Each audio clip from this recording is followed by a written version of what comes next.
Right into it. Obviously, very disappointing performance in the way that we played. We went in with the expectation to win, and we obviously did not accomplish that.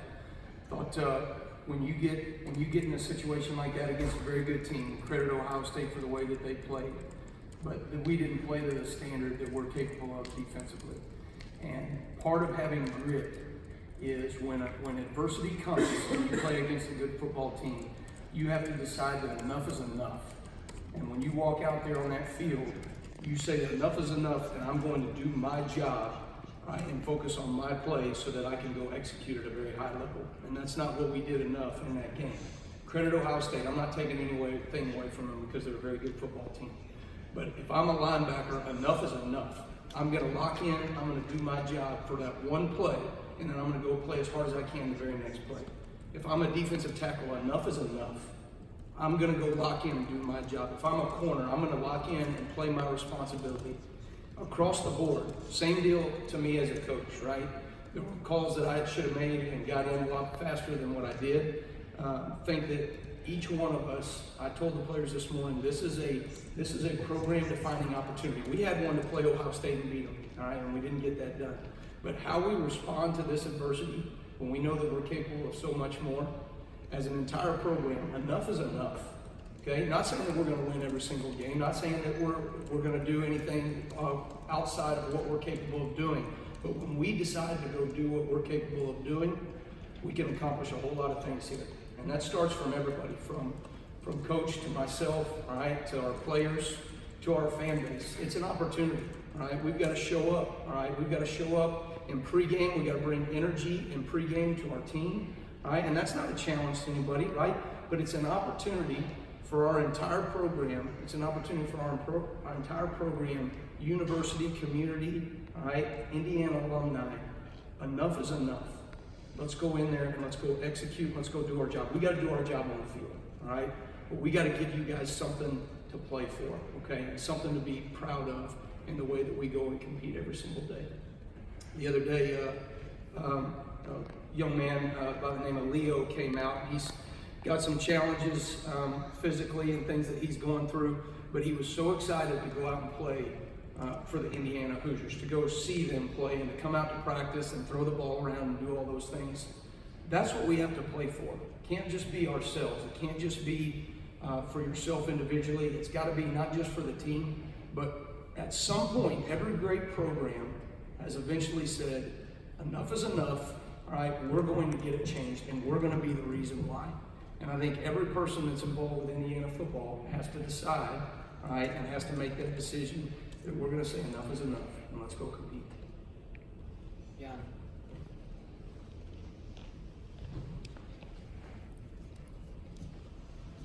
Tom, the players talked about flushing it, and Tom said he was pretty angry, on Saturday night. I mean, how hard is this supposed to be to flush? Should have been angry. I think we all are. When you compete and you go so hard and you work under the leadership of Tom Allen, who puts so much into this program, and he cares so much about it, and he's hired people that care so much. And we didn't do everything perfect. We got things that we got to make sure that we get corrected and fixed as coaches too. But ultimately, that was not the product that we believe that we're capable of out there on game day. And so, yeah, there's parts of it that you flush. But I told our guys this morning, I said, look, it's September 16th, right? It was about 8:30 in the morning. Let this be a memory that when you walk in that locker room for your bowl game and you walk in all the things that you're going to accomplish with this young group of guys over the next 4 or 5 years and years to come, let this be a memory, all right, of when you said and you decided this was a program-changing opportunity. And that's how we have to see this, as an opportunity. It was disappointing, for sure, but we have to see it as an opportunity to get better. Tom and Jim. Coach, I'm not trying to be sarcastic in any way, but after a game like that, everyone spends a lot of time evaluating for a couple of days where the players failed to do their things. But when you look at it yourself, from what your job is, what specifically are you disappointed with, and what your role in this was as well? I think first thing, obviously, when they went some tempo, there's some times where I brought some pressures where there was too much movement, in terms of we didn't get lined up with the defensive line. That's always a little bit of a feel thing of, hey, guys, you guys got to get the call and you got to get lined up. You know what I mean? When we're going fast, you got to understand the tempo. It's always hardest on the defensive line, all right? But also I got to understand the communication between myself and them, making sure that we get those things communicated across the board. Thought I needed to do, there's some things that we can tweak to do a better job when teams are going tempo against us. And then again, just making sure that we always keep the main thing the main thing. I thought our run fits through spring ball, fall camp, into the first 2 games. We've done such a good job of lining up, knowing exactly where to be and execute. Not that it was perfect, but it was really good. And we didn't play anywhere close to that standard even from a week ago. You can say we're playing Ball State and Eastern Illinois, but knowing what to do doesn't matter who you play against. And that's what we didn't accomplish. Jim, then Coach, almost as a follow-up to that question, as the DC and as a staff, what is it that you have to do with the players to actually get their attention, to get them to do the very things that they're not doing right now? Well, I think that's what I've talked about of we have to see this as a program opportunity, because when you have a game like that and you have a situation like that where you all go in with the expectation of winning, but then adversity comes and adversity hits, and how you respond to that adversity is you lock in, you focus, and you do your job for the next play. And that's what we didn't have enough of. We've shown that we can do that. We've shown it against our offense in practice. We've shown it in the first 2 games. But this is now an opportunity where you go back, you show them the film, you show them, look what happens, all right, when you do your job, and look what happens when you don't do your job, okay? And regardless of who you play, you can get exposed. Obviously, Ohio State can expose you in a number of ways, at a number of levels, okay? But when you play to the level that you're capable of and the standard that we've set here defensively, it doesn't really matter who we play.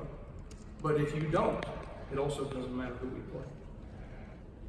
Coach, I know obviously there was no players in the game, it's tough after that, but one guy who seemed like for the whole game really brought it and kind of had that mindset you're looking for was Taiwan Ball in the corner. I'm sure it wasn't perfect, but what kind of progress and improvement do you see from him, and how good do you think he can be? Tyrell Millen is a fighter, and that's what we have to have is when you have guys that decide I'm going to play a certain way, and I'm going to play to a certain standard and a certain level of attitude and passion and aggression that he played with. I thought that is what we need to continue to see, right? And we have seen from our defense, and we've shown, but when you get in those situations, in a big game situation and adversity hits, that's the mentality that I want to see. Tyler Mullen didn't do everything perfect, but he's a fighter, and we can go win with fighters. Peaks and Dylan.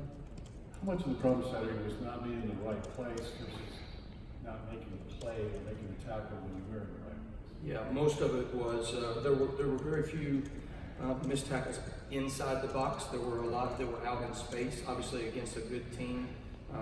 Those are the most challenging situations. But again, if I'm a safety, my mentality is I'm coming down and I'm going to get this guy on the ground, regardless of what drill we work, regardless of whatever. It's a mentality, right, that you have to come in with. Obviously, we got to work our technique. We got to continue to improve in those things. Thought we took some steps back in the way that we did, the way that we tackled in open field. But I think more of it is focusing your eyes through the adversity. And I'm telling you, that to me is so much of what Tom is trying to instill in this football team and what grit looks like. Some of what grit looks like is just knowing in the face of adversity that you embrace the consistency of boredom, of doing your job and putting your eyes in the right place over and over and over again. And when we do that, we will be a successful defense. Dylan the Matt. You mentioned the opportunity that a game like Ohio State presents. Some of the players mentioned that, they didn't have some of the best practice leading up to that game. I mean, is that something you saw that may have led to the performance? And if so, how do you kind of change that to make sure an opportunity like that the week before the practice you take full advantage of that? I think you always try to look back, retrospectively, okay, where can we improve, where can we do better? It's our job as coaches, and it's a credit to our players that they're doing the same thing in terms of looking at what can we do during the week to improve ourselves. And I'm telling you, Tom said it before, we've said it, like, embrace the boredom of consistency. And sometimes when you're out there and you're going against a scout team guy, but in a week that's going to be J.K. Dobbins, every little step, every little fit is critically important. And we've done a really good job. We've actually had some really good practices. We had some good practices last week. But just having that mentality of every time you step on that field, the mentality never changes. So that way, when you get to the game field, right, it's exactly what you've done all week long in preparation. Matt. Coach, looking forward, I know they played last week, but on film, what have you seen from UConn offensively? Like 2 games, FCS, and then a Big Ten team. What kind of challenges do they present for you guys? They're an improved offense. I think their offensive line does a solid job. They've got some good run games, some things that we even saw from Ohio State, which is great. It's a great challenge for us in the way that we're going to have to go fix some things and make sure that we stay on top of some things. I think their backs run hard. They've got a good solid receiving core. You know, they're not obviously what we always see in the top end of this level, but they made some phenomenal catches against Illinois. They go compete, and whereas a year ago I thought they really struggled in some ways offensively, I think they're competing at a very high level right now. I think their quarterback, for a young kid, made some really nice throws against Illinois. I think they're a challenging team in that regard. Last one, John. You've had a couple of turnovers in 3 games or takeaways, but they've come later in games. I mean, how important is the timing of those takeaways, and how do you get them earlier? It changes games. It changes the outcome of football games when you can get takeaways, especially against good teams like Ohio State. Obviously, it provides an opportunity and momentum for your offense. Those things come in bunches. We have to be unwavering in our standard and the way we preach those things. Over the years, we've always seemed to be one of the top teams in the country that gets takeaways, but you know, I can't sit here and say that it comes on this one or that one. You don't know when the opportunity comes, but when you play with a violent effort and an attacking style of defense, you create more takeaways, and that's certainly what we want to accomplish. All right, thanks, Kane. Thank you, guys.